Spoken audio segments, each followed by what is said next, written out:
Srila Prabhupada's pamphlet for the spreading of Lord Krishna's teachings, SRIMAD Bhagavatam, India's message of peace and goodwill.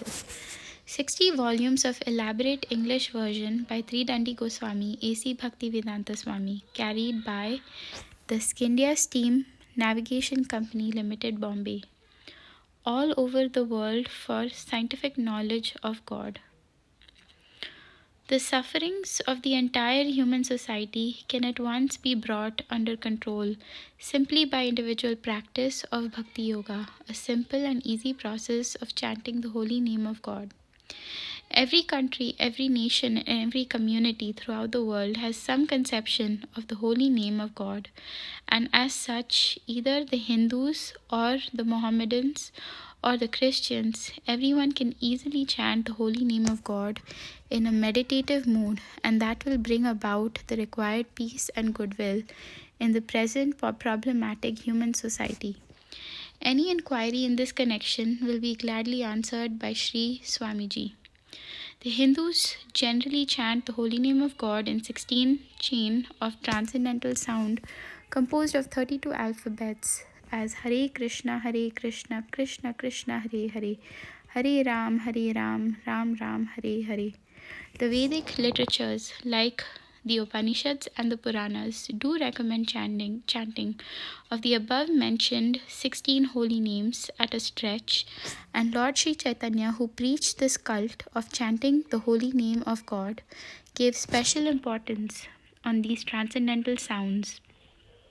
In this age of Kali, or the age of hate, hypocrisy, corruption, and quarrel, the only remedial measure is that every man should chant the holy name of the Lord, both individually and collectively.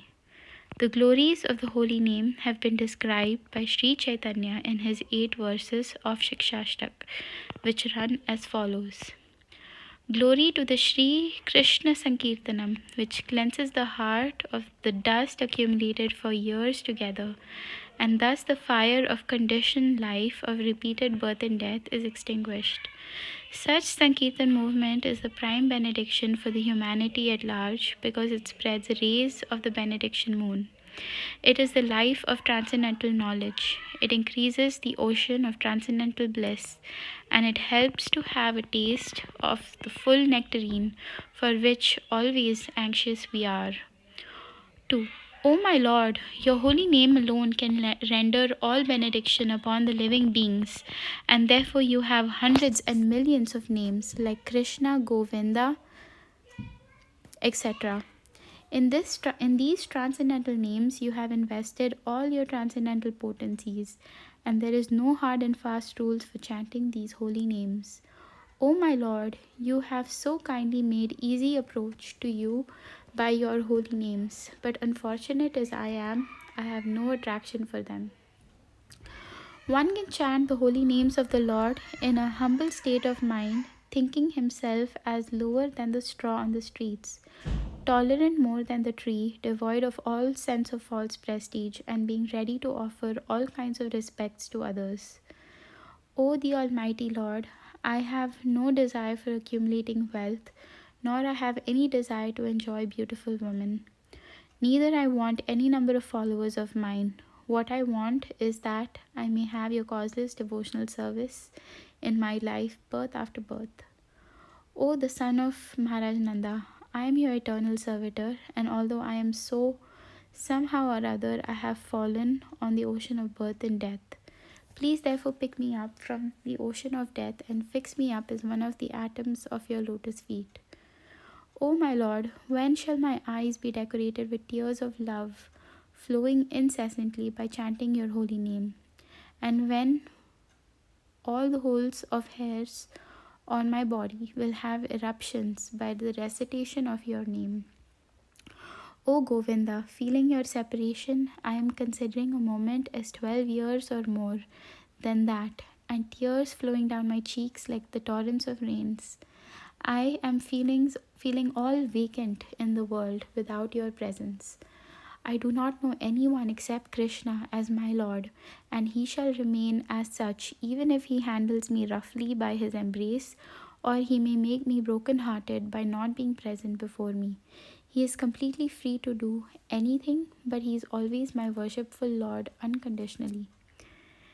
Chanting of the holy name of God is recommended for everyone, both for the mass of people and the class of people.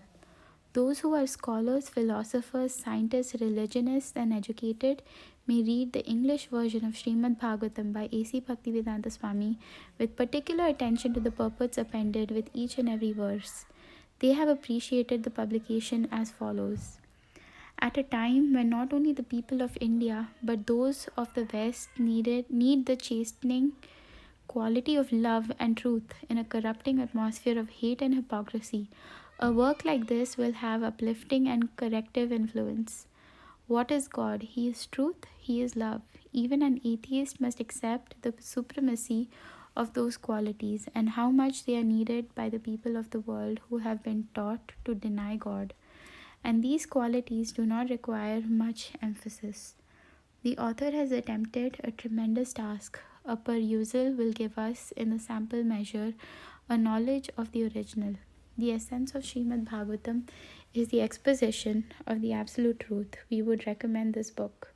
The editor's vast and deep study of the subject and critical insight are reflected in these notes, and we have no doubt that with the publication of these volumes, the rightful interpretations of the Bhagavatam, which has been the gift of Sri Chaitanya and his Goswami followers, has now been available to the English knowing world for the first time.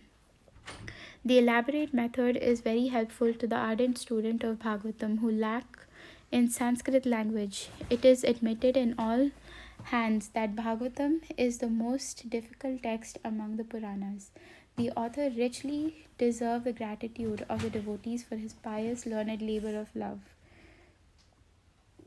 These volumes speak very highly of Swamiji's scholarship and especially of his love of cultural pursuits. When we look into the enormous labor and sacrifice in producing them single handed, and that too at ripe old age of 68, we earnestly pray to the Almighty that He may spare Swamiji for the years he may require to finish the magnum opus of 60 volumes and earn the love and gratitude of his fellowmen in pursuit of divine love and grace, nay, of the entire humanity. You have done a first class work, and you desire the hearty commendations of every Indian, every Hindu. Your deep and penetrating study of the subject and your philosophical insight are reflected in this book, etc., etc.